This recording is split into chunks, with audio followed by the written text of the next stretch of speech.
नमो ज्ञानेश्वरा नमो ज्ञानेश्वरा। निवृत्ती उदारा सोपानदेवा। मुक्ताबाई नमो त्रिभुवन पावनी। आद्यत्रयजननी देवांची जयांचे केलिया स्मरण। होय सकळ विद्यांचे अधिकरण। तेचे बंधू श्रीचरण श्री गुरूंचे ते नमस्कारोनी आता। ब्रह्मण्याधाय कर्माणि संगम त्यक्त्वा करोति यः लिप्यते न स पापेन पद्मपत्रमिवांभसा। आता अधिष्ठान संगती अशेषाही इंद्रियवृत्ती आपुलालिया अर्थी वर्तत आहाती। कैवल्य साम्राज्य चक्रवर्ती विश्वमौली ज्ञानोबाराय सकल ब्रह्मनिष्ठ गुरुजनांच्या परमकृपेने श्री भगवती ज्ञानेश्वरीच्या 5व्या अध्यायाचा विचार आपण करत आहोत। ज्याने भगवंताला सर्व प्रकारची कर्म समर्पित केलेले आहे, अंतकरणामध्ये तमोगुणाचं जाड्य, रजोगुणाची चंचलता निवृत्त झाली असल्यामुळे शुद्ध सत्वगुणाचा आविर्भाव झालेला आहे, तसाच ज्याने आपल्या शरीरावर विजय संपादन केला, सर्व प्रकारची इंद्रिय जिंकून घेतली आणि सर्व प्राणीमात्रांच्या हृदयामध्ये विराजमान जे परब्रह्म तत्व आहे तेच माझा आत्मा असा ज्याचा बोध झाला, अशा महापुरुषाच्या हातून सर्व प्रकारची कर्म जरी घडली तरी ती कर्म करत असतानाही तो त्या कर्मापासून लिप्त होत नाही। योगयुक्तो विशुद्धात्मा विजितात्मा जितेंद्रियः सर्वभूतात्मभूतात्मा कुर्वन्नपि न लिप्यते। त्याचा निश्चय काय आहे? इंद्रिय आपल्या इंद्रियांच्या अर्थाच्या ठिकाणी वर्तन करतात ही धारणा करून तत्वतः मी मात्र कोणत्याही प्रकारचं कर्म करत नाही। आणि मग 8व्या 9व्या श्लोकाच्या उत्तरार्धात 9व्या श्लोकाच्या पूर्वार्धामध्ये अशा 2 पदात संपूर्ण त्याच्या कर्मांचा भगवंतानी गोषवारा आपल्या समोर सांगितला आहे। पश्यन शृण्वन स्पृशन जिघ्रन अश्नन गच्छन स्वपन श्वसन प्रलपन विसृजन गृह्णन उन्मिशन निमिषन नपी। सगळ्या प्रकारची कर्म जरी तो करत असला तरी त्याचा निश्चय मात्र असा आहे, न एव किंचित करोमि। मी कोणत्याही प्रकारचं कर्म करतच नाही, फक्त सर्व कर्मांचं मी प्रकाशन करतो। ज्याप्रमाणे पंचदशीकारांनी नाटकदीप नावाच्या प्रकरणामध्ये एका दिव्याचं उदाहरण दिलं आहे। जसा तो दिवा रंगमंचावर घडणाऱ्या सगळ्या घटनांचं प्रकाशन करतो, म्हणजे भावाचंही प्रकाशन करतो आणि सगळे प्रेक्षक निघून गेल्यानंतर त्यांच्या अभावाचंही प्रकाशन करतो। पण ते प्रकाशन करत असताना जसा दिवा रागद्वेषाला प्राप्त होत नाही, निर्विकार राहून प्रकाश करणं याला साक्षीभाव असं म्हणतात। तो सर्वांचं प्रकाशन करतो। किंवा या बाबतीमध्ये ज्ञानोबारायसुद्धा उदाहरण देतात, जैसा दीप ठेविला परिवरी कवना ते नियमी ना निवारी ना पद्दोनीकडे घ्यायचं। तो कोणाचं नियमनही करत नाही आणि कोणाचं निवारणही करत नाही। ज्याप्रमाणे ग्रहातल्या व्यापाराला तो फक्त प्रकाशन करण्याकरता हेतू आहे, तसं प्राणीमात्रांची सगळी कर्म घडतात, पण तत्वता तो काही करत नाही। किंवा ज्ञानोबाराय 14व्या अध्यायामध्ये उदाहरण देतात, सूर्याचं उदाहरण दिलं आहे। ज्याप्रमाणे सूर्य आकाशामध्ये उदयाला आल्यानंतर तारांगण लुप्त पावतात, सूर्यकांतमणी उद्दीपित होतो, कमळाचा विकास होतो, अंधकार निघून जातो, यातलं कोणतंही कर्म सूर्य आपल्या ठिकाणी घेत नाही। तारांगणी लोपावे का सूर्यकांती उद्दीपावे, कमळे विकासावे जावे तमे, या कोणाचे काही सविता जैसा देखत नाही, तैसा अकर्तामी देही सत्ता रूप। असा तो अकर्तात्म भावाला प्राप्त होतो। अशा पुरुषाला कोणत्याही प्रकारचं कर्म लागत नाही। प्रकृतीपासून कर्म घडतं, पण अज्ञानी पुरुष त्या कर्माचं कर्तृत्व विनाकारण आपल्याकडे घेतो। देखे पुढीलांचे ओझे जरी आपला माथा घ्यायचे, तरी सांगे कान दाटीचे धनुर्धरा। प्रकृती कर्म करते, पण जीव मात्र आपल्याकडे घेतो। असा अहंकारावर आरूढ झालेला तो कर्मात लिप्त होतो, आणि जो कर्माचा संबंध आपल्या ठिकाणी घेत नाही तो मात्र कर्मापासून मुक्त होतो। कोणतंही कर्म तो करत नाही, कारण तो जागा झालेला आहे। ज्ञानोबाराय 46व्या ओळीमध्ये असं म्हणतात, पार्थातयाचे ठाई, हे आघवेचे आधी पाही, परी तो करता नव्हे काही प्रतिती बळी. अनुभवाच्या बळाचा विचार केला. बलाचे प्रकार अनेक आहेत. काही साधनाचे बळ असतात, तर काही शारीरिक बळ असतात. परमार्थामध्ये सगळ्या बलाची आवश्यकता आहे. एक ध्यानयोग नावाचं ग्रंथ आहे. त्या ग्रंथामध्ये असं म्हटलं आहे, ज्या पुरुषाचं मन आपल्या ताब्यात आहे, इंद्रियावर विजय संपादन केला आहे, तोच पुरुष ध्यानयोगापासून तयार होणारी शक्ती आपल्या ठिकाणी सहन करू शकतो, अन्यथा हे सहन होऊ शकत नाही. जेव्हा कुंडलिनी शक्ती जागृत होते की नाही, 6व्या अध्यायामध्ये विचार आहे आसनाचा उभारा. त्या आसनापासून उष्णता निर्माण होते आणि ती सहन कोण करू शकतो? तिथं शब्द सांगितला आहे ब्रह्मचारी व्रते स्थितः. तेव्हा त्या साधकाला ते सहन होऊ शकतं. बलाचा विचार आहे. शारीरिक बल, इंद्रियांचं बल, मनोबल, आत्मबल, बुद्धिबल, विवेकासहित वैराग्याचं बळ आणि सगळ्यात मोठं आहे ज्ञानाचं बल. याला प्रतितीबळ असं म्हणतात. अनुभवाच्या बलाने विचार केला तर सगळ्या प्रकारची कर्म त्याच्या ठिकाणी दिसतात, परंतु तो मात्र करता होत नाही. स्वप्न पडलं एखाद्या पुरुषाला, स्वप्नातली सत्ता प्रातिभासिक आहे. जागृतीमध्ये आला तर व्यावहारिक सत्ता आहे. प्रातिभासिक सत्तेतला पदार्थ व्यावहारिक सत्तेमध्ये जर गुणदोष निर्माण करू शकत नाही, तर कैमुतिक न्यायाने प्रातिभासिक सत्तेतला पदार्थ पारमार्थिक सत्तेतल्या तत्वाची काय लाभहानी करणार आहे. म्हणून तो करता नव्हे काही प्रतीती बळे. अनुभवाच्या बळाने विचार केला तर तो करता होऊ शकत नाही. मग आता तो करता का होत नाही याचं ज्ञानोबा आहे अंतिम ओळीमध्ये देता, जै भ्रांती सेजे सुतला, तै स्वप्न सुखे भूतला, मग तो ज्ञानोदयीचे येला मनोनिया. एकच ओवी आहे, पण संपूर्ण जीवनाचा प्रवास आपल्यासमोर ओकल करून दाखविणारी आहे. 3च क्रियापद आहे. स्वतःला म्हणजे झोपला, गाढ झोपला. भूतला म्हणजे मोहाला प्राप्त झाला. आणि चेईला, जीवाचा प्रवास 3च घटनेमध्ये आहे. आपल्या सगळ्यांचा प्रवास हाच आहे. चांगल्या प्रकारे गाढ सुषुप्तीला प्राप्त होणं, नंतर स्वप्न पडणं आणि जाग होणं. 3च अवस्था आल्या की नाही. चेईला शब्दामध्ये जागृती आली, सुतला शब्दामध्ये सुषुप्ती अवस्था आणि भूतला या शब्दामध्ये मोहित झाला म्हणजे स्वप्न अवस्था. जागृती, स्वप्न आणि सुषुप्ती या 3 अवस्थेमध्ये प्रवास करणारं चैतन्य, त्याला जीव चैतन्य असं म्हणतात. मग जागृतीमध्ये लोक स्वप्नातून दररोज जागे होतात, पण याचा अर्थ असा नाही की त्यांना परमात्मा बोध होतो. हे व्यवहारातलं उदाहरण आहे. याचा पारमार्थिक अंगाने अर्थ घ्यावा लागतो. उदाहरण असं आहे, जेव्हा एखादा व्यक्ती गाढ झोपतो, त्या गाढ झोपेला सुषुप्ती अवस्था असं म्हणतात. सुषुप्ती अवस्थेमध्ये मी कोण आहे हे कळत नाही. याचा अर्थ आपल्याला विसर पडतो. विसर पडला की त्याला अज्ञान असं म्हणतात. ते अज्ञान जीवाच्या स्वरूपावर आच्छादन करतं, झाकून टाकतं, त्याला आवरण असं म्हणतात. त्या आवरणाच्या नंतर विक्षेप होतो. विक्षेपाच्या नंतर जगत दिसतं. यालाच अज्ञान, आवरण, विक्षेप म्हणतो आपण. यानंतर जीवाला परोक्ष ज्ञान, चिदाभासाची अवस्था आहे. 5वी अवस्था अपरोक्ष ज्ञान. त्या अपरोक्ष ज्ञानानंतर शोकनाश आणि आनंदावाप्ती. सामान्य उदाहरण पहिल्यांदा विचारात घ्या. एखादा जीव जर गाढ झोपला तर त्याला कालांतराने, खरं तर असं आहे, क्रम सांगत असताना जागृती, स्वप्न, सुषुप्ती असा आपण क्रम सांगतो, पण अनुभवताना तसा क्रम अनुभवाला येत नाही.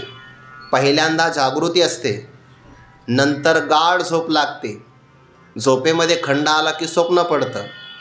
स्वप्नातून जागा झाला तर बरं आहे, नाहीतर पुन्हा गाढ झोपतो आणि गाढ झोपेतून अलार्म वाजला तर मग जागृती. हे घडतं की नाही उदाहरण. जागृती, सुषुप्ती, स्वप्न, स्वप्नातून पुन्हा सुषुप्ती, सुषुप्तीतून मग जागृती असा प्रवास घडतो. याचा अर्थ असा आहे, गाढ झोप लागली म्हणून तो ज्ञानोबा म्हणतात स्वप्नाशी कारण निद्रा. स्वप्नाला कारण कोण आहे? निद्रा किंवा निद्रा दोषसहित असणारी अविद्या ही स्वप्नाला कारण आहे. सुषुप्ती अवस्था असल्याशिवाय स्वप्न पडत नाही. आणि स्वप्नामध्ये होणारं दुःख त्याची 2 प्रकारची निवृत्ती आहे. स्वप्नातून सुषुप्तीमध्ये गेला तर लयरूप निवृत्ती, आणि स्वप्नातून जागृतीमध्ये आला की आत्यंतिक निवृत्ती. दोन प्रकार आहे. म्हणजे कार्याची कारणात निवृत्ती झाली की लयरूप, कार्यासहित कारणाची निवृत्ती आत्यंतिक निवृत्ती. एखाद्या व्यक्तीला स्वप्नामध्ये एक घाव लागला, कल्पना करा त्या व्यक्तीला स्वप्नाच्या नंतर गाढ झोप लागली तर दुःख निवृत्त होतं, किंवा स्वप्नातून दुसरं स्वप्न पडलं तरी निवृत्ती होती, परंतु ती लयरूप निवृत्ती आहे.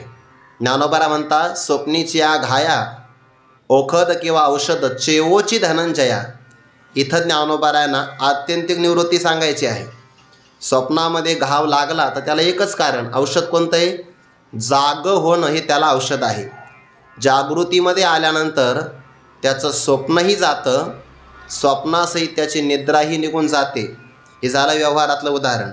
तसं जीवाला एक स्वप्न पडलेलं आहे, अविद्येची अनिदा, विश्वस्वप्नाचा हा धांदा, भोगीत होता प्रबुद्ध अनादि जो, तो महावाक्याचे नि नावे, गुरुकृपेचे नि थावे, माथा हात ठेवणे नव्हे, थापटेला जैसा, तैसा विश्वस्वप्नेशी माया, निद सांडोनी धनंजया, सहजीची चेईला, अद्वयानंदपणे जो. तीनच ओव्या आहेत त्या 18व्या अध्यायामध्ये, पण सगळा अध्यात्माचा प्रवास सांगतात. अविद्येचं स्वप्न पडलंय, अविद्येची निद्रा लागली, त्या निद्रेमध्ये जगताच्या प्रपंचाचा त्याला आभास झाला, आणि हे स्वप्न तो केव्हापासून भोगतोय काही सांगता येत नाही. जीवाचा असा आहे, एका जन्मातून दुसऱ्या जन्मात जातो, पण या अविद्येची निद्रा आणि विश्व नावाचं स्वप्न सोडत नाही.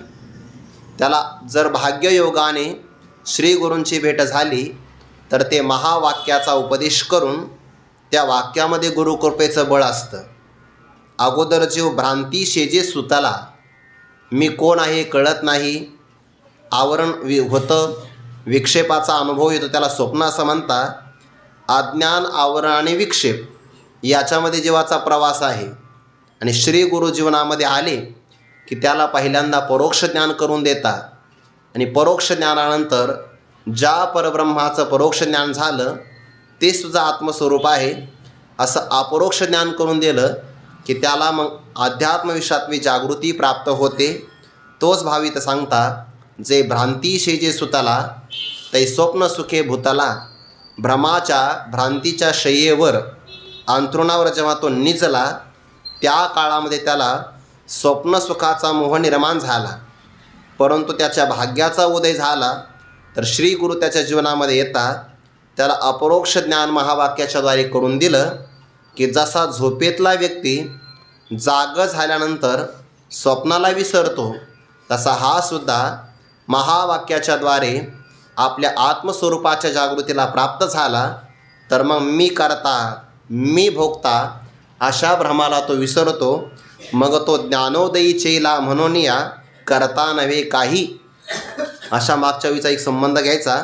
ज्ञानाचा उदय झाला, आता इथे व्यवहारातलं ज्ञान नाही घ्यायचं, इथे ज्ञानाचा अर्थ घ्यायचा आहे महावाक्याच्या द्वारे झालेलं दृढ अपरोक्ष ज्ञान, ज्या ज्ञानामध्ये संशय नाही आणि कोणत्याही प्रकारचा विपरीत भावनेचा स्पर्श नाही, अशा ज्ञानाचा उदय झाला की या ज्ञानाच्या उदयाच्या द्वारे संपूर्ण विश्व मावळलं जातं. मावळवित विश्वाभासू, नवल उदयला चंडांशू, अद्वयाब्जनी विकासू वंदू आता. आणि या ब्रह्मज्ञानाचा उदय जीवनात फक्त एकदाच होतो, एकदाच. ब्रह्मज्ञान एकदाच होतं, आणि एकदा झाल्याबरोबर ते अज्ञानाचा नाश आणि अज्ञान कार्याचा बाध करतं. म्हणून ते आकाराने जरी लहान असेल तर परिणामाला फार मोठं असतं. अंगे साने परिणामे थोरू, जैसे गुरुमुखीचे अक्षरू, तैसा अल्पीजही अपार तृप्ती राहे. असं त्या महावाक्याचं महत्त्व. तो जागा झाला याला म्हणतात प्रतीतीचं बळ, आणि या बळाने तो करता होऊ शकत नाही. स्वप्नातलं राज्य असेल किंवा स्वप्नातलं मरण असेल तर जागृतीमध्ये आल्यानंतर व्यक्तीने कशाचा आनंद करावा, कशाचं दुःख करावं, कशाचंही करता येत नाही. कारण तो जागा झाला तर स्वप्नातलं राज्य आणि मरण स्पर्श करत नाही. तसं आत्मजागृतीला प्राप्त झाला तरी व्यावहारिक कर्माचा तो करता होऊ शकत नाही. स्वप्नीचे राज्य का मरण, नोहे हर्ष शोकाशे कारण उपवडलिया जाण जिया परी. सामान्य उदाहरण आहे. स्वप्नातून जागा झाला तर स्वप्नस्पर्श नाही करत, तिथे अवस्थांतर आहे आणि या प्रक्रियेमध्ये बोधांतर आहे. आत्मजागृती प्राप्त झाली तर देहाची कर्म त्याला बांधत नाही. हा झाला ज्ञानी पुरुषाचा विचार. परंतु जो तत्त्वज्ञानी नाही, साधक नाही, तो सुद्धा कर्माने लिप्त होत नाही. तत्त्वज्ञानी महात्मा तर लिप्त होत नाही यात नवलच नाही, पण ईश्वर अर्पण बुद्धीनं कर्म करत असेल तर तो साधकसुद्धा कर्माने लिप्त होत नाही. तर त्याचा विचार आता पुढे सांगता. त्यालाच योगिनः असा शब्द वापरला. तो कर्मयोगी आहे किंवा कर्मयोगाचा अनुष्ठान करणार आहे. कशी तो कर्म करतो? ब्रह्मणी आधाय कर्माणी संगम त्यक्त्वा करोति यः लिप्यते न स पापेन पद्मपत्रम इव अंभसा. हा आहे पदच्छेद. यह जो कोणी साधक ब्रह्मणी कर्मणी आधाय संगम त्यक्त्वा करोति. यह संगम त्यक्त्वा कर्माचा संग आसक्ती टाकून ब्रह्मणे आधाय करोति. दोन अर्थ होतो. ब्रह्म शब्दाचा निर्गुण निराकार परब्रह्म असा एक अर्थ होतो. ब्रह्म शब्दाचा ब्राह्मण असा एक अर्थ होतो. ब्रह्म शब्दाचा वेद असा एक अर्थ होतो. आणि कधीकधी प्रकरणानुसार ब्रह्म शब्दाचा ईश्वर असा अर्थ होतो. आणि इथे ब्रह्म शब्द जरी आला तरी त्या ब्रह्म शब्दाचा ईश्वर असा अर्थ करायचा. यतो वा इमानी भूतानि जायन्ते येन जातानि जीवन्ति यत् प्रयन्ते विसंविशन्ति तद्विजिज्ञासस्व तत् ब्रह्मेति. या उपनिषदाच्या श्रुतीमध्ये जो ब्रह्म शब्द आला ना, ब्रह्म तर असंग आहे, निर्विकार आहे, जे कोणाचं कार्यही नाही आणि कारणही नाही. गोरवरे बाबा स्वामी महाराजांचं वाक्य सांगत असतात, ब्रह्म कोणाला म्हणावं? ज्याचा कोणी मुलगा नाही आणि ज्याला आईबाप नाही त्याला म्हणतात ब्रह्म. म्हणजे ज्याचं कारण नाही, जे कार्यना कारण जया दुजे ना एकपण आपण याचे जाणं आपणची ते परब्रह्म आहे, निर्विकार आहे, त्याच्यापासून काही निर्माण होत नाही. आणि उपनिषदामध्ये आलं यतो वा इमानी भूतानि जायन्ते, ज्याच्यापासून प्राणी मात्र निर्माण होतात, ज्यामध्ये राहतात, ज्याच्यात पुन्हा लयाला जातात त्याला ब्रह्म म्हणतात. तर तिथे ब्रह्म शब्दाचा ब्रह्म असा अर्थ न करता संबंध घ्यायचा ईश्वर असा अर्थ. म्हणून जो कोणी साधक कर्माचा कर्तृत्वाचा मद आणि कर्मफलाचा आस्वाद याला म्हणतात संग किंवा आसक्ती, हे टाकून त्यक्त्वा संगम त्यक्त्वा बरं कर्म करतो, परंतु कर्म केल्यानंतर ब्रह्मणी आधाय ईश्वराच्या ठिकाणी अर्पण करतो. ही कर्मयोगाची प्रक्रिया आहे बरं. कर्म करायचं, आपण आसक्ती ठेवायची नाही, अभिमान ठेवायचा नाही, पण कर्म बिनचूक करून ईश्वराला अर्पण करायची. ज्ञानोबाने 3ऱ्या अध्यायामध्ये एक ओवी दिलेली आहे, तरी उचिते कर्मे आघवी तुवा आचरोनी मजा अर्पावी. त्यातला एक एक पद महत्त्वाचा आहे. नाहीतर मग चुकीची कर्म करायची आणि कृष्णार्पण म्हणायचं असं नाही आहे. शब्द किती तोलून मोलून वापरलेले आहे. उचिते कर्मे, जे उचित कर्म आहे ती सर्व करायची म्हणजे मुखाने नाही करायची, आचरोनी आचरण करायचं, मग मला अर्पण करायचं. देवाच्या प्रसन्नतेसाठी कर्म करायचं. आणि होऊ शकतं मनुष्याचं जर प्रेम असेल ना तर त्या प्रेमामध्ये कर्म चांगली होतात आणि तरी मनुष्य आसक्तीला प्राप्त होऊ शकत नाही. व्यवहारातलं उदाहरण देतो आपल्याला. दिवाळीचा आता सण आलेलाच आहे. एखादी माता भगिनी चांगल्या प्रकारचा स्वयंपाक फराळ तयार करते बघा, सुंदर स्वयंपाक तयार करते. तिची अपेक्षा असते की आळंदीला असणारा आपला प्रिय पुत्र आता घरी येणार आहे, मुलावर प्रेम आहे आणि त्या प्रेमासाठी ती सगळा स्वयंपाक करते की नाही, संगम त्यक्त्वा. पण त्या फराळामध्ये ती आसक्ती नाही ठेवत. त्या मुलाला तो सगळा फराळ ती अर्पण करते, स्वतः खात नाही. प्रेम असेल तर समर्पण चांगलं असतं आणि आसक्ती नसते. कधी कधी तो गोड पदार्थ तिच्या वाट्याला सुद्धा येत नाही खायला, पण तरीसुद्धा ती चांगल्या प्रकारे मन लावून फराळ करते. दिवाळीतच केलेली यात नवल का एरवी घरात असंच घडतं बघा. पाहुणे रावळे येतात, पहिल्यापासून स्वयंपाक तीच करते माता भगिनी. मोठे माणसं जेवतात, पाहुणे जेवतात, घरातले लहान मुलंही भोजन करतात. अंततो गत्वा तिच्या वाट्याला काही राहत नाही. पण ती कंटाळा नाही करत. हे कर्मयोगच आहे बरं, निष्काम कर्मयोग. सगळं करायचं आहे पण स्वतःसाठी काही ठेवायचं नाही. मग सामान्य व्यवहारातलं उदाहरण आहे, एका कुटुंबावर जर प्रेम असेल तरीसुद्धा मनुष्य निष्काम कर्म करू शकतो. एखादा आपला प्रिय गुरुबंधू आपल्या घरी आला, त्याच्याकरता आपण सगळे पदार्थ अर्पण करतो की नाही? आसक्ती न ठेवता प्रेमात हे घडतं. तया सर्वात्मका ईश्वरा स्वकर्म कुसुमांची विरा, पूजा केली होया पारा तोषा लागी, देवाला कर्म अर्पण करायचं, बिनचूक करायचं, असं तो साधक कर्म करतो. तो सुद्धा न स पापेन न लिप्यते, तो कर्माच्या पापापासून, इथे पाप शब्दाचा उपलक्षणाने अर्थ करायचा, कर्मापासून पाप होईल कसं? चुकून जर झालं तर तो कर्माच्या पापाने लिप्त होत नाही. उपलक्षणाचा अर्थ घ्यायचा स पुण्येन न लिप्यते, तो पुण्याने सुद्धा बांधला जात नाही. कारण पाप ज्ञानोबरणी तर स्वर्गाला जाणारं पुण्य त्यालाच पाप म्हटलं आहे. मजची माझी असता जेणे मी दुर्हावे पंडसुता, ते पुण्य ऐसे म्हणता जीवन तुटे काही. मग मी न पविचे ऐसे जे पाप रूप पुण्य असे, मी प्राप्त होत नाही त्याला लोक पुण्य म्हणतात. ते पुण्य नाही, पाप नावाचं फक्त कव्हर लावलेलं आहे त्याला. पुण्य नावाचं कव्हर असायला पापच आहे ते. म्हणून अशा धर्म आणि अधर्म, पाप आणि पुण्य या कर्माने तो लिप्त होत नाही. उदाहरण सांगा, पद्मपत्रम इव अंभसा, भगवद्गीतेमध्ये आलेले उदाहरण आहे. ज्याप्रमाणे पाण्याच्या योगाने कमळाच्या असणाऱ्या फुलाचं पान, इव म्हणजे प्रमाणे, कमळाच्या पानाप्रमाणे ते राहतं सरोवरात. सरोवरातल्या पाण्यात निर्माण होतं, पाण्यातच वाढतं, पाण्यात राहतं, पण त्याच्यात पाणी राहत नाही. ते आहे पाण्यात, जे पाण्यातच उगम, पाण्यातच सगळा विस्तार, पण पाणी त्याला मात्र स्पर्श करत नाही. ज्ञानोबांनी यातला एक बारकावा सांगितला आहे बघा. आपण एवढ्या बारकाईनं त्या ओव्या पाहत नाही म्हणून आपल्याला अर्थ लागत नाही एवढा खास. मग ते आपण थोडंसं स्थिर मनाने पारायण केलं की मग लागतो. सामान्य विचार करा, सरोवरात कमळ आहे, त्या कमळाचं पान तेलकट असतं, स्निग्ध असतं, त्याच्यावर पाण्याचा थेंब टाकला तरी त्याला स्पर्श नाही करत. ज्ञानोबा म्हणतात ते कमळाचं पान जर हलणार असेल तर कापतया पद्मदळा. बघा, नुसतं पद्मदळ नाही घेतलं, ते वाऱ्याच्या योगाने थरथर कापतं आहे, असं हलतं आहे, त्याच्यावर पाण्यास थेंब राहील का?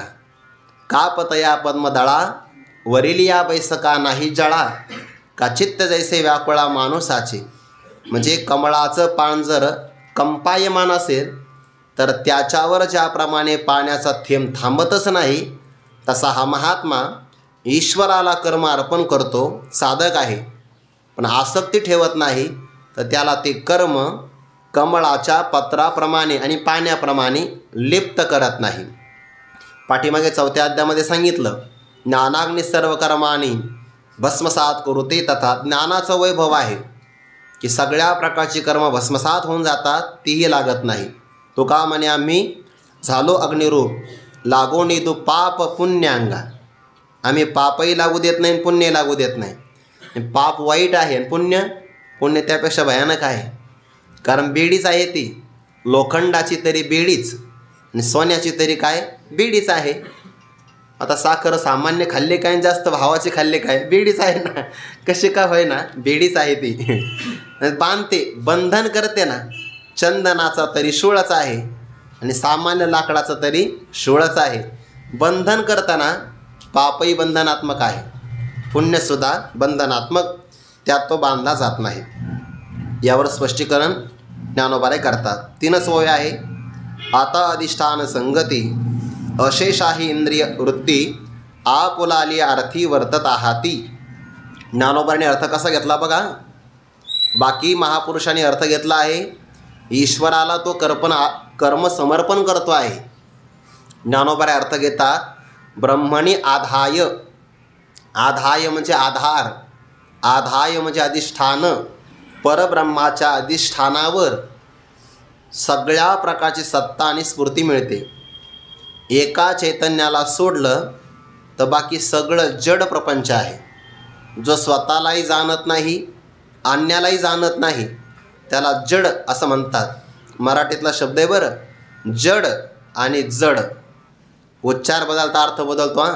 जड म्हणजे वजनाने जड आणि जड म्हणजे अज्ञानी. ज्याला स्वतःची सत्ता नाही आणि स्फूर्ती नाही त्याला जड पदार्थ म्हणतात.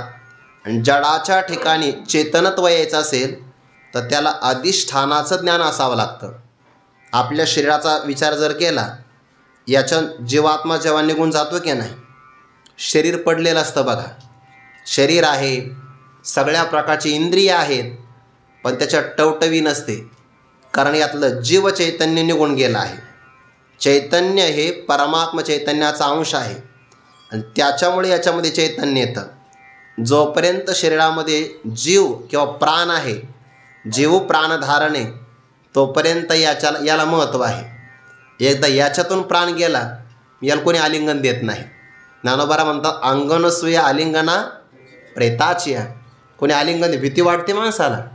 उलट लोक म्हणतात अजून किती वेळ ठेवायचं आहे, कारण आता चैतन्य निघून गेलं आहे. ज्याच्यामुळे जड पदार्थाला चेतनत्व येतं, चैतन्य येतं, असं फक्त एक ब्रह्मचैतन्य आहे. खोटा पदार्थ वाचण्याकरता त्याला सत्य अधिष्ठान असावं लागतं. जगात आता सगळा व्यवहार होतो ना, जागृती, स्वप्न, सुषुप्ती. जागृतीमध्ये आपल्याला वाटतं मी व्यवहार करतो, स्वप्नातही वाटतं मीच व्यवहार करतो, सुषुप्तीमध्ये आपल्याला जाणीव नाही आहे. पण सगळे व्यापार चालतात ते एका परब्रह्माच्या अधिष्ठानाच्या सान्निध्यामुळे. आणि जर त्याची सत्ता स्फूर्ती नसेल तर जगत अंत्यप्रसंग प्राप्त होईल, कोणत्याही इंद्रियाचा व्यापार घडणार नाही. म्हणून मुख्य अधिष्ठानाच्या संगतीवर अशेष आहे इंद्रिय वृत्ती.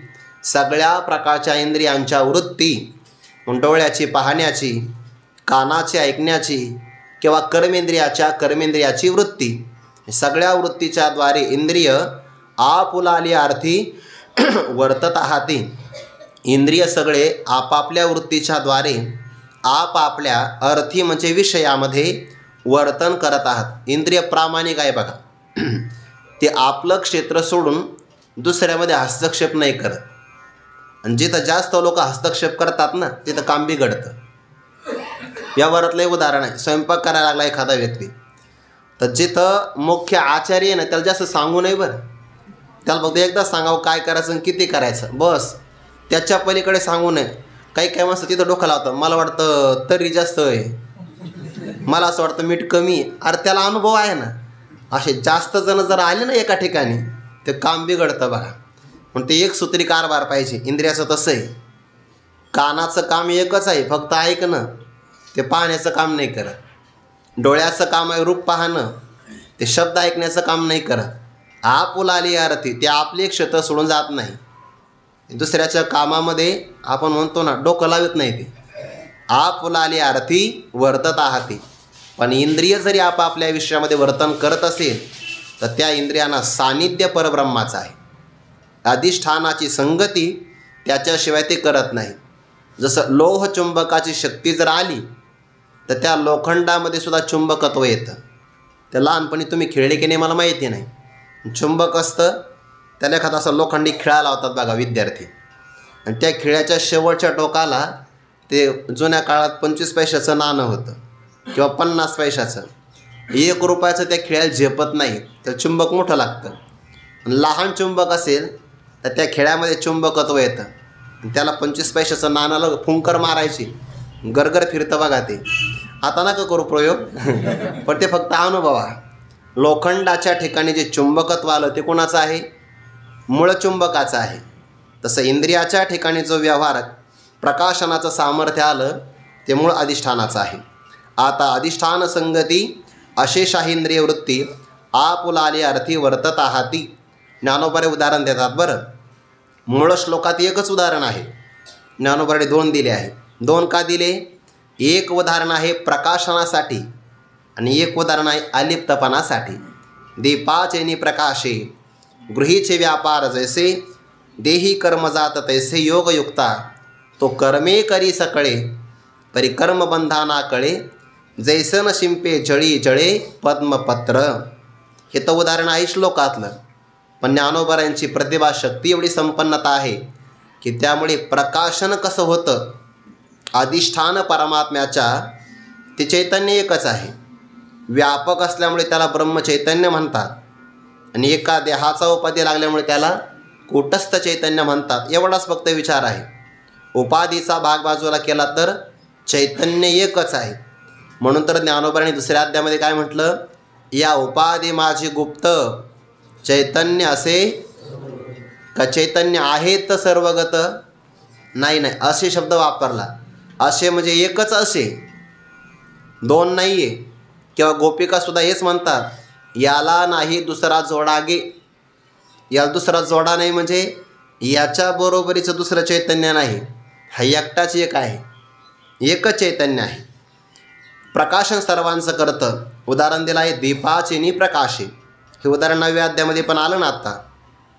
दीपो ठेविला परिवरी, कवना ते नियमिना निवारी, आणि कवन कवन व्यापारी राहते तेही नेणे. दिवा नाही जाणत, पण त्याच्या प्रकाशाने मात्र सर्वांचं प्रकाशन होतं. दीपाचेने प्रकाशे, दिव्याच्या प्रकाशाने गृहीचे व्यापार जैसे, घरातले कर्म व्यापार ज्याप्रमाणे प्रकाशित होतात. हा जरा दृष्टांत. देही कर्म जात तैसे योगयुक्ता. जो योगयुक्त साधक किंवा महात्मा आहे त्याच्या देहाकडून सगळ्या प्रकारची कर्मसमूह, त्याला कर्मजात होतात. समूह म्हणजे काय, कर्मजात, कर्माचा समूह. सगळ्या प्रकारची कर्म घडतात. पण तो जसा घरातला दिवा प्रकाशन करतो पण अलिप्त राहतो, तसं याच्या देहामध्ये सगळी कर्म घडतात, पण तो कर्मापासून मात्र फक्त प्रकाशन करतो, साक्षी रूपाने मात्र अलिप्तच राहतो. तो कर्मे करी सकळे, सगळ्या प्रकारची तो कर्म करतो. कोणती कोणती कर्म करतो, तुकोबारायांचा अभंग आहे, उंच नीच काही नेने भगवंत तिष्ठे भाव भक्ती देखोनिया. यात सगळी कर्म आली बघा. सगळ्या भक्तांची सगळ्या प्रकारची कर्म, ते सगळ्यांनी कर्माचा त्याग नाही केला. संत आपल्याला हेच शिकवतात की जी कर्म आपल्या वाट्याला आली आहे ती ईश्वराचं मनोगत आहे म्हणून करायची. जयाचे विहित अगा जयाचे विहित, ते ईश्वराचे मनोगत मनोनी केली आणि भ्रांत सापडी चितो. ईश्वराच्या मनोगताप्रमाणे आपल्या वाट्याला कर्म आली, ईश्वर इच्छेनं ती कर्म करायची. म्हणून तो सगळी कर्म करतो, कायिक वाचिक मानसिक लौकिक वैदिक सगळी कर्म तो करतो. जर त्याचं प्रारब्ध असेल विरक्तीचं तर शुकाचार्याप्रमाणे वनात जाईल. भोगाचं प्रारब्ध असेल तर मग प्रभू रामचंद्र भगवान श्रीकृष्ण परमात्मा जनकजी यांच्याप्रमाणे तो राज्य कारभारही चालवेल. किंवा नारदांसारखं कर्म असेल तर मग जगाच्या उद्धाराकरता कळई लावू शकतात. सगळी कर्म ती करतात, परंतु कर्मबंधाना कळे, कर्माच्या बंधनाने आकळला जात नाही, बांधला जात नाही. न आकळे शब्द आहे ना, आकळला जात नाही, बांधला जात नाही. कसं, जैसे न शिंपे जळी जळे पद्मपत्र. एखादा व्यक्ती जर कर्म करत नसेल आणि कर्माने बांधला जात नसेल तर याच्यात आश्चर्य नाही. कर्म सगळी करतो पण कर्माने बांधला जात नाही, हे आश्चर्य आहे. याच्यामध्ये अपूर्वता आहे. जसं की आपण म्हणतो की नाही, एखाद्याला भोग नाही मिळाले आणि तो म्हणला मी त्यागी आहे, तर याला महत्त्व नाही. सगळ्या प्रकारचे भोग हात जोडून उभे आहे आणि मग तो म्हणतो मला भोग नको, तर या वैराग्याला महत्त्व आहे. ज्ञानोबा म्हणतात, तैसे अहिकीचे का स्वर्गीचे, भोग पायिक झाली या इच्छेचे, परी भोगावे न रुचे मना माझी. हे विशेष आहे. एखादा व्यक्ती म्हणला नाही आपण अशी तयारी केली, एकसुद्धा आपल्याला बाण लागला नाही. कुठं होता तू? तो म्हणला मी युद्धाच्या स्टेडियमच्या बाहेर होतो, त्याला महत्त्व नाही. युद्धाच्या रणांगणात जायचं मग बाण लागू द्यायचा नाही, याला महत्त्व आहे. तसं कर्म सगळी करायची आणि कर्माचा संबंध लागू द्यायचा नाही, याला जास्त महत्त्व आहे. तो कर्मे करी सकळे परिकर्म बंधाना कळे. म्हणून गीतेनं कर्माचा त्याग नाही सांगितला, कर्मफलाचा त्याग सांगितला आहे. आता ह्या ओव्या जर वाचल्या तर काही लोकांना काही कळत नाही. म्हणतात अध्यात्मशास्त्र मनुष्याला आळसी करतं. नाही पण अध्यात्मशास्त्र काय माहिती, बहुतेक तुझा म्हणजे दैवाचाच भाग एवढा करंट आहे की तुला आळशीच माणसं भेटतात, म्हणून तुझा असा गैरसमज झाला आहे. भगवान परमात्मा कर्म करायला सांगतात. कर्म अर्जुना, जरी तू ज्ञानी झाला युद्ध सोडायचं नाही. आणि भक्तराज अर्जुनाने काय म्हटलंय शेवटी, करिष्ये वचनम तव. जरी परमात्मा माझा मोह निवृत्त झाला, मला मी कोणाचं स्मरण प्राप्त झालं, आता मी स्थिर आहे, संदेह निघून गेला, तुमच्या प्रसादाने सगळं झालं, तरी पण तुमची आज्ञा पालन करेल. करिष्ये वचनम तव. ब्रह्मज्ञान झालं तर युद्ध नावाचं कर्म नाही सोडलं, कर्म करता येतं. जे माणसं ब्रह्मज्ञानाच्या नावाखाली आळशी होतात ते देवाला प्रिय नाही, अजिबात नाही. म्हणून जरी ब्रह्मज्ञान झालं आपल्याला, लोकसंग्रहाकरता कर्म केलं पाहिजे. नसल झालं तर अंतकरणाच्या शुद्धीसाठी का होईना कर्म केलं पाहिजे. म्हणून कर्म कधी टाकावं, कधीच टाकू नये. कर्म टाकायचं नाही, कर्म आपोआप टाकलं गेलं पाहिजे, आपोआप, आणि ते घडतं आहे. म्हणून सगळा कर्माचा भर आहे, कर्म केलं पाहिजे. शरीर निर्वाहसुद्धा होऊ शकत नाही, त्यासाठी कर्म अवश्य आहे. सगळ्या प्रकारची कर्म करतो, पण कर्मापासून तो अजिबात लिप्त होत नाही. जैसे जळी पाण्यात राहतं पद्मपत्र, परंतु जळे म्हणजे पाण्याने. दोन विभक्ती वापरल्या बरं, एक आहे सप्तमी आणि एक आहे तृतीय विभक्ती. व्याकरण महत्त्वाचं आहे. जळी अधिकरण, पाण्यात पद्मपत्र राहतं, पण पाण्याने न शिंपे, अजिबात लिप्त होत नाही, भिजत नाही. ते का हरभरे थोडीच आहे भिजायला, भिजत नाही, ते अलिप्त राहतं.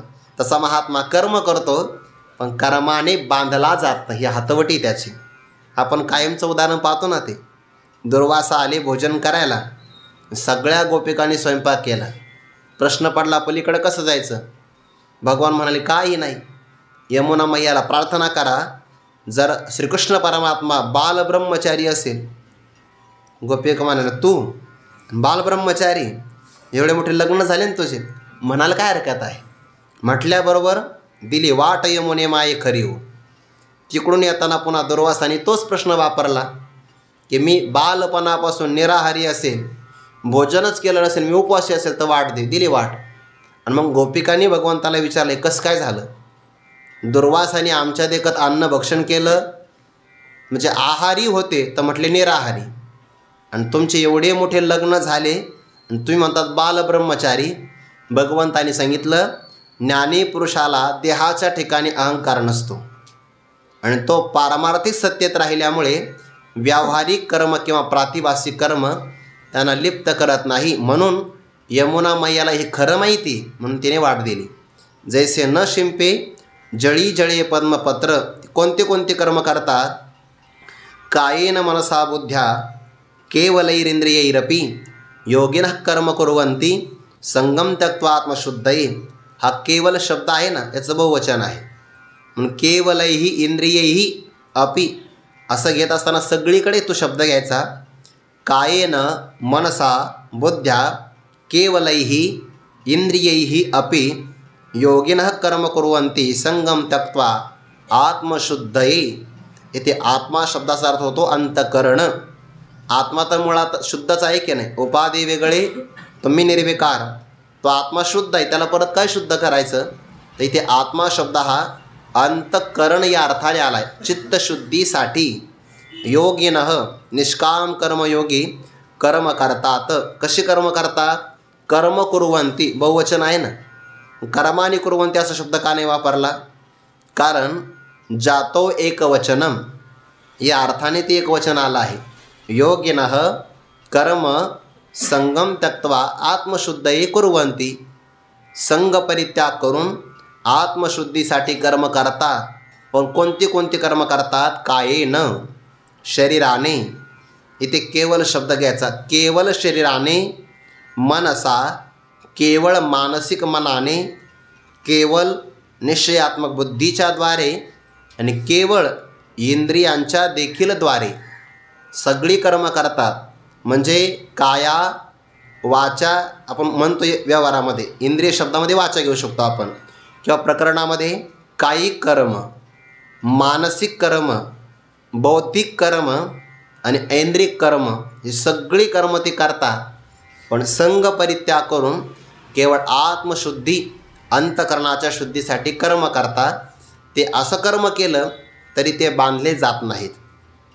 यावर ज्ञानोबांचं स्पष्टीकरण, देखे बुद्धीचे भाषणे निजे, मनाचा अंकुर नुदैजे, ऐसा व्यापार तो बोलीजे शारीर गा, हेच मराठे परी येसी, तरी बाळकाची चेष्टा जैसी, योगिये कर्मे करीती तैसी केवळा तनू. दोन ओव्यांचे एकत्र विचार आहे. कायिक कर्म कसं असतं ज्ञानोबा स्पष्टीकरण सांगतात. देखे, पहा बरं अर्जुना, बुद्धीची भाष निनिजे, भाष म्हणजे भाषा किंवा भाष म्हणजे भास किंवा भाष म्हणजे वार्ता, 2-3 अर्थ होतात. पहा अर्जुना, ज्या कर्मामध्ये बुद्धीची वार्ता माहिती नसते, बुद्धीचं काम काय आहे, तत्र निश्चयात्मिका बुद्धी, निश्चय करणं हे बुद्धीचं काम आहे. ज्या कर्मामध्ये बुद्धीचा संबंध नाही, म्हणजे काय, बुद्धीच्या ज्ञानाच्या उदयाच्याही पूर्वी, कधी कधी आपण कर्म करत असताना आपल्या बुद्धीचा निश्चय असतो मला हे करायचं, किंवा कधी कधी मनाचा संकल्प असतो आपल्या मनाचा. पण ज्या कर्मामध्ये मानसिक संकल्पना आहे, मनाचा अंकुर म्हणजे मनाचा संकल्प, ज्या कर्मात मनाचा संकल्पही निर्माण होत नाही, ज्या कर्मामध्ये बुद्धीचा निश्चयसुद्धा प्रगट होत नाही, उद्भव होत नाही, ऐसा व्यापार, असा जो कर्माचा व्यापार असतो त्याला म्हणतात शारीर कर्म.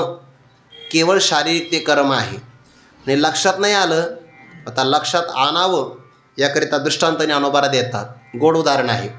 ज्या कर्मामध्ये कर्म तर घडतात पण मनाचा संकल्प नाही किंवा बुद्धीचा कोणत्याही प्रकारचा विचार नाही, बुद्धीचा विचार नसताना आणि मनाचा संकल्प नसताना कर्म घडतं का? घडतं ना, एका अवस्थेत घडतं. कोणतं बघा, हेच मराठे परियेसी.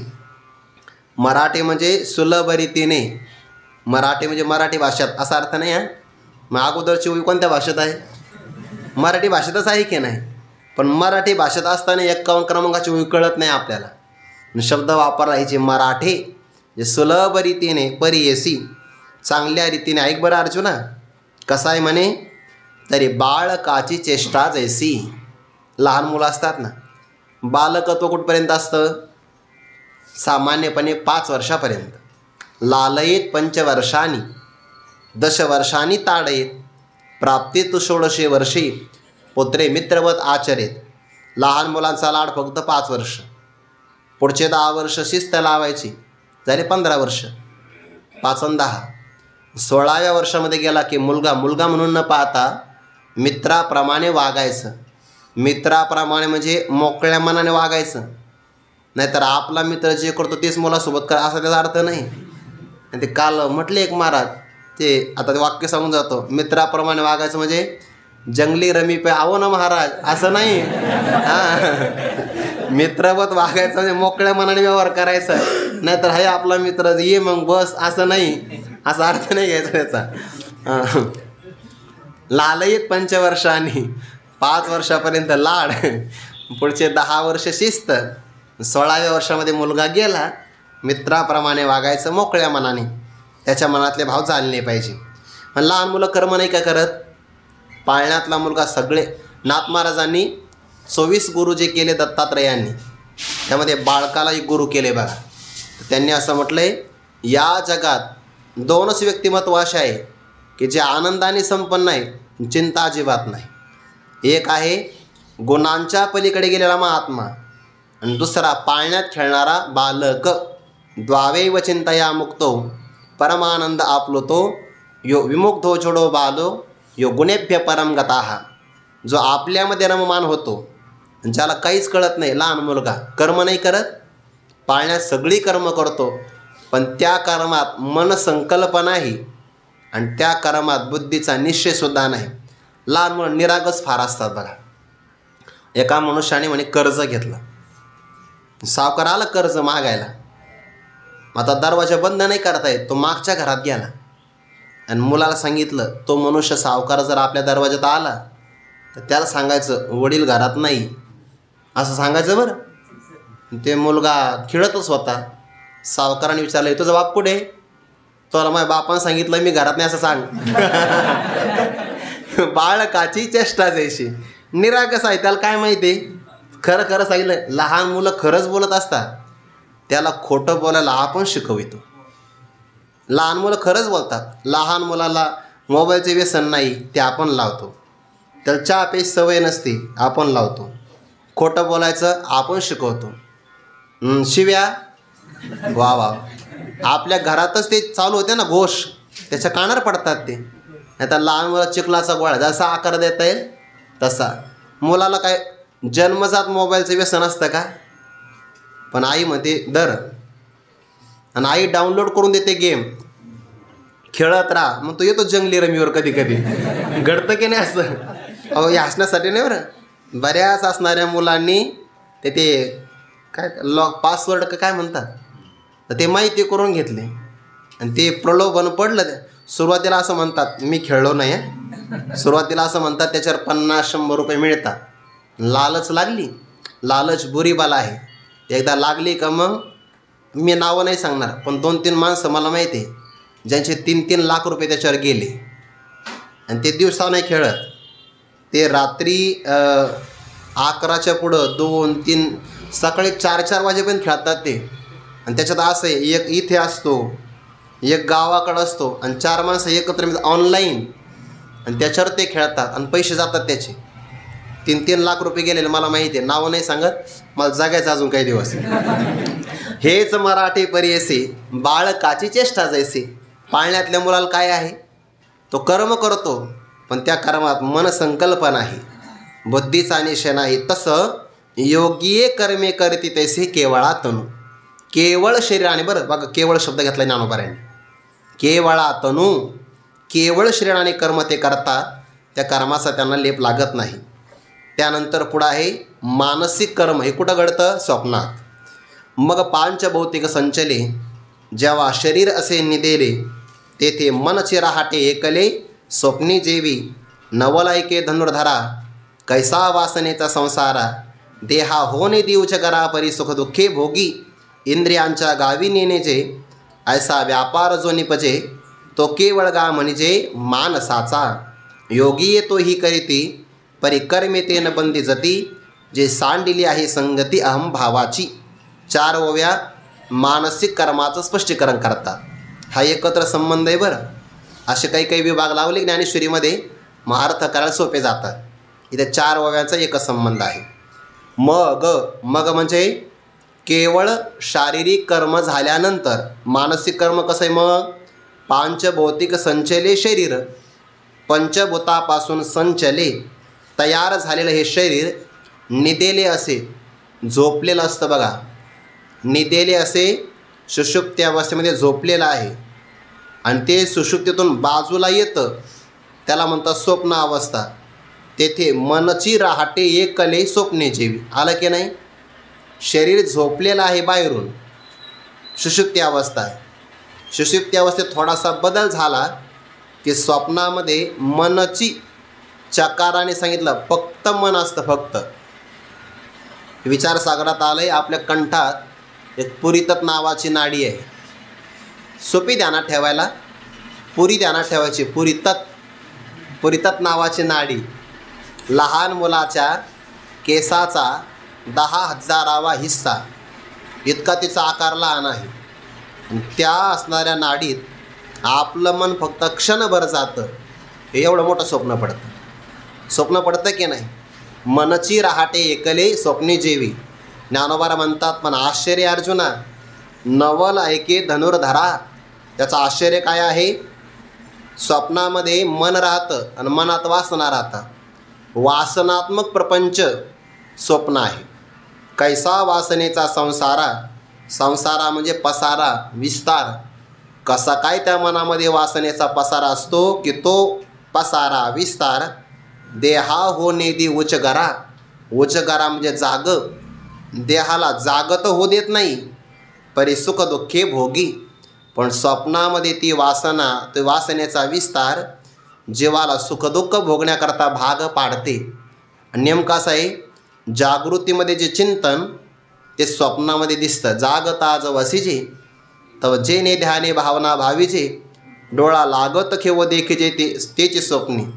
जागृतीमध्ये चिंतन केलं एखाद्या कीर्तनाच्या कार्यक्रमाचं जागृतीमध्ये स्वप्न पडलं ना मग कार्यक्रमाचं, हे मोठा समाज, ते समाजही मोठा, कीर्तनात प्रवेश करतो, मंडपात फटाके वाजतात, चोपदार छत्री धरलेली, 2-4 माणसं फुलं टाकायला, असं स्वप्न पडलं. स्वप्न कीर्तनही झालं चांगलं, मग आता त्याला ते आनंद झाला, सुखभोगी. इथपर्यंत बरं आहे. कीर्तन झालं, सत्कार झाला, सुखभोगी. गाडीत बसला, प्रवासाला निघाला आणि खोलून पाहिलं, दुःखभोगी. इथं नाही आलं, मनानं तयार केलं. नवला है के धनुर्धरा, कैसा वासनेचा संसारा, देहा होणे देऊ जगरा, परिसुख दुःखे भोगी, इंद्रियांच्या गावी नेणीचे. ऐसा व्यापार जो निपजे. इंद्रियांच्या गावात सुद्धा ही माहिती होत नाही. का होतं? जागृतीतल्या इंद्रियांना कळत नाही. ऐसा व्यापार जो निपजे, असं कर्म जे निर्माण होतं, तो व्यापार केवळ गा म्हणजे मानसाचा. तो सर्वनाम आला ना, ऐसा व्यापार जो निपजे, तोच घ्यायचा. तो व्यापार केवळ गा म्हणजे मानसाचा, तो मानसिक व्यापार आहे. योगी तो ही करीती.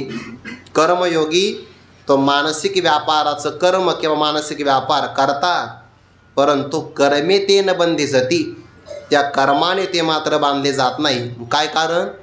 जे सांडिली आहे संगती अहंभावाची, अहंकाराची संगती त्यांनी सोडलेली आहे. अहंकार संगतीला आला की कर्म बांधतात, आणि अहंकाराची संगती नाही आली की कर्म बांधत नाही. आपला भाव असेल अहंकाराचा तर कर्म बांधतात, बद्ध करतात. नाहीतर निरहंकारी असेल त्याला कर्म बांधत नाही. इथपर्यंत कायिक आणि मानसिक कर्म सांगितलं. आता म्हणजे यानंतर नवीन विषयाला प्रारंभ होतो ना, तेव्हा आता शब्द वापरतात. पण त्याचा विचार आपण आता करण्यापेक्षा उद्या करू. कुंडली गवर्धारी विठ्ठल श्री ज्ञानदेव तुकाराम. मौली ज्ञानेश्वर महाराज की जय. जगद्गुरु तुकाराम महाराज की जय. सद्गुरु जोग महाराज की जय.